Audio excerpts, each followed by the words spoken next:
seasoned black veteran who dedicated years of silent sacrifice for her country enters a luxury car showroom, only to be underestimated because of her modest appearance. The disdainful glances and discriminatory remarks push her into a situation no one could have foreseen. Yet, she is not alone. An unexpected figure steps in, altering everything in ways no one could predict. Will those who judged her learn a lesson from this story? Stay tuned. The upcoming twists will leave you astonished. Don't forget to subscribe so you won't miss stories as impactful and emotional as this one. October 10, 2024, at a renowned showroom in downtown New York City, Margaret Ellis, an older black woman, stepped through the gleaming glass doors of the Rolls-Royce dealership. The November sky was overcast, and a biting wind heralded the coming winter. Margaret wore a worn-out coat, her shoes scuffed from years of use, her calloused hands trembling slightly, but her eyes were resolute. After years of endurance, today marked her pursuit of a dream she had never dared to imagine. Margaret, a retired veteran who served 30 years in the military, had endured countless challenges. Living humbly after her service, she never sought luxury. But this time, her son, Brandon Ellis, a successful millionaire, had convinced her to indulge in a well-deserved gift. A Rolls-Royce was not merely a symbol of extravagance, but a testament to her triumph over life's hardships. Inside the showroom, everything sparkled like treasure. Bright lights reflected off the pristine marble floors, and the luxurious cars were displayed like masterpieces of art. As Margaret stepped in, a wave of warmth washed over her, a stark contrast to the chill outside. Behind the reception desk stood Lindsay Carter, a young blonde woman with neatly tied hair, impeccably dressed in designer attire. She looked up, her gaze locking onto the newcomer. As Margaret entered, Lindsay's scrutinizing eyes seemed to strip her from head to toe. Every frayed edge of Margaret's coat, every scuff on her shoes, was subjected to judgment. The professional smile Lindsay wore quickly faded, replaced with a cold, disdainful expression. Margaret offered a polite nod and said in a calm but firm voice, "Good morning. I'd like to see a Rolls-Royce Phantom." Lindsay's eyes narrowed as a smirk curled her lips. Her reply was syrupy yet laced with derision.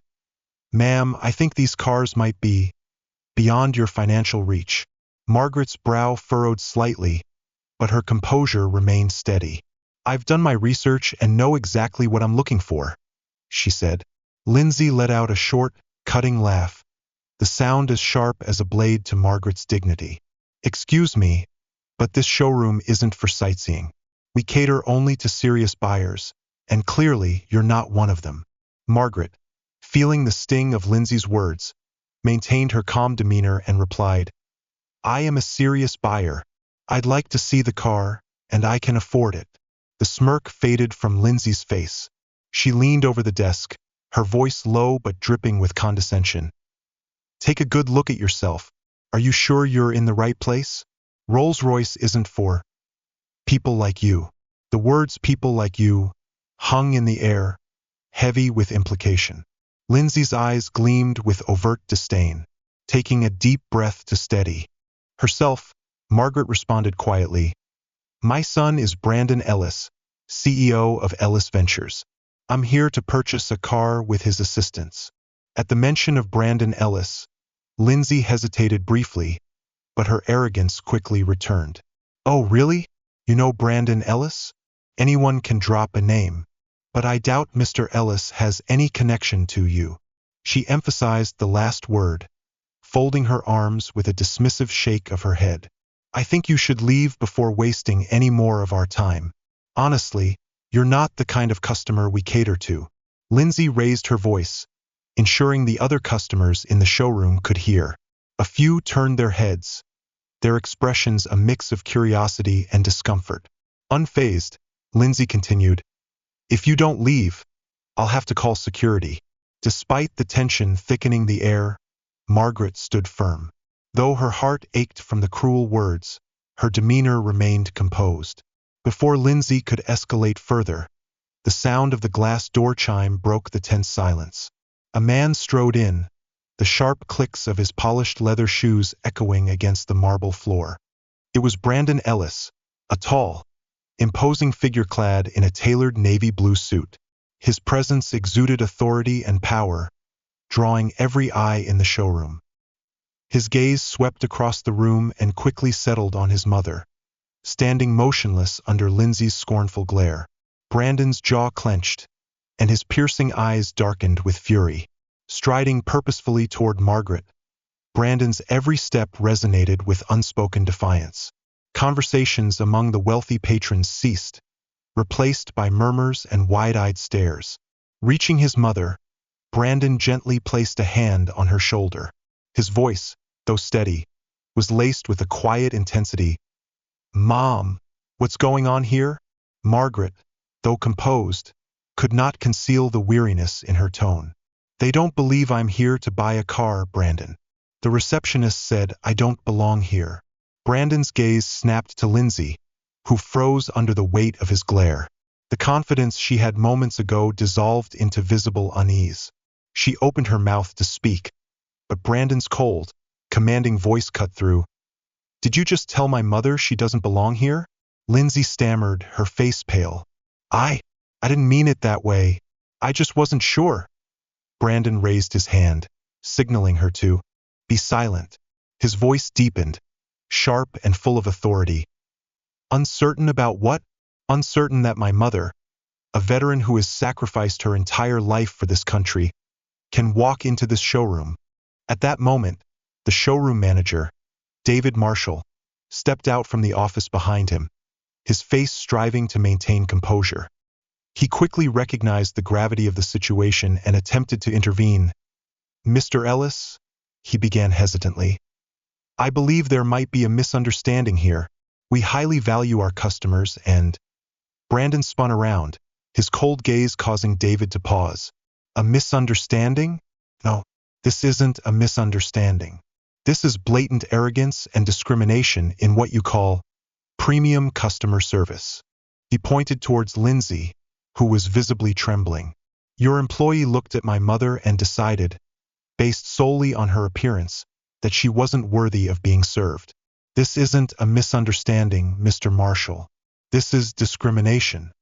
David, now starting to break out in a cold sweat, tried to defend himself. "Mr. Ellis, I assure you that this behavior does not reflect the culture of our showroom. Lindsay is still young and—" Brandon interrupted, his voice like a dagger. "Don't insult my intelligence by blaming inexperience. This is a systemic issue, starting with you." Turning to his mother, his tone softened but remained resolute. "Mom, we don't need this car from these people. They aren't deserving." However, Margaret, who had remained silent all along, now stood tall. Her voice was warm, strong, yet filled with determination. "Brandon, thank you, but I didn't come here to be pushed out. I came to buy a car, and I won't leave until they see who I am." Her words silenced the entire showroom. Even Brandon couldn't help but feel proud as he looked at his mother. Realizing the awkwardness of the situation, David hurriedly forced a strained smile. "Of course, Mrs. Ellis. Please allow me to personally introduce you to our finest models."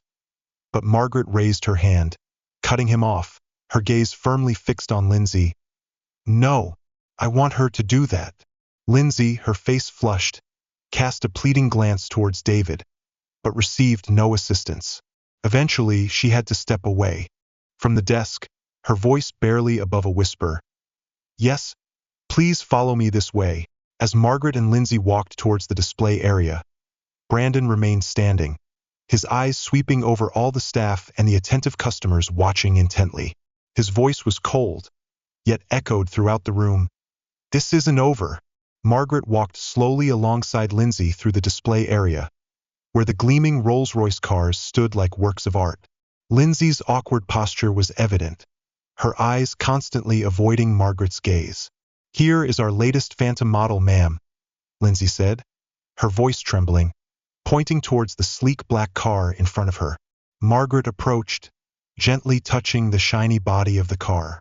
Her gaze wasn't solely focused on the vehicle but more on her own experience. After a moment of silence, she spoke, her voice calm yet meaningful. "You know, these cars symbolize success, power, and prestige. But if you judge people solely by their appearance, all this beauty is meaningless. Lindsay didn't respond, her face burning with shame. In the distance, Brandon continued to watch, his cold eyes betraying a hint of pride as he saw his mother leading the conversation with grace and dignity. David Marshall, now standing near the display area, attempted to salvage the situation. "Mrs. Ellis, we sincerely apologize for the unpleasant experience you've had. To express our regret, we would like to offer you a special discount on your purchase." Margaret turned to look at him, her eyes sharp yet composed. "I don't need a discount. I just need to be respected as a human being, as a customer. If you think a discount can erase the way you've treated me, you're mistaken." Margaret's words left David confused, while Lindsay bowed her head further in embarrassment. Unexpectedly, Margaret turned to Brandon. "Brandon, you were right. We don't need to buy a car from people who don't know how to treat customers with kindness. Let's go." Brandon smiled, nodding. He gently placed his hand on his mother's back, guiding her towards the exit. But before leaving, he paused, turning to both David and Lindsay. His voice rang out, each word clear. "Your brand isn't defined by the cars you sell, but by how you treat people. Today, you've lost more than just a customer. You've lost your dignity." After Brandon and his mother left the showroom, the atmosphere fell silent. Some customers quietly left, clearly dissatisfied with the staff's behavior. Lindsay stood motionless, while David sighed, realizing the severity of the situation. The next day, a news article went viral on social media, recounting Margaret's story and how she was treated at the showroom. The story quickly amassed millions of shares, with comments expressing outrage and condemning the discriminatory behavior. The showroom had to issue a public apology, but their reputation was severely damaged. Lindsay was fired, and David was reassigned to another department. As for Margaret and Brandon, they decided to purchase the Rolls-Royce from a different dealership, where they were welcomed and served with genuine respect. Margaret, in her new car, smiled at her son. "Son, today's lesson wasn't for me. It was for people like them, who don't understand that a person's value isn't based on their appearance."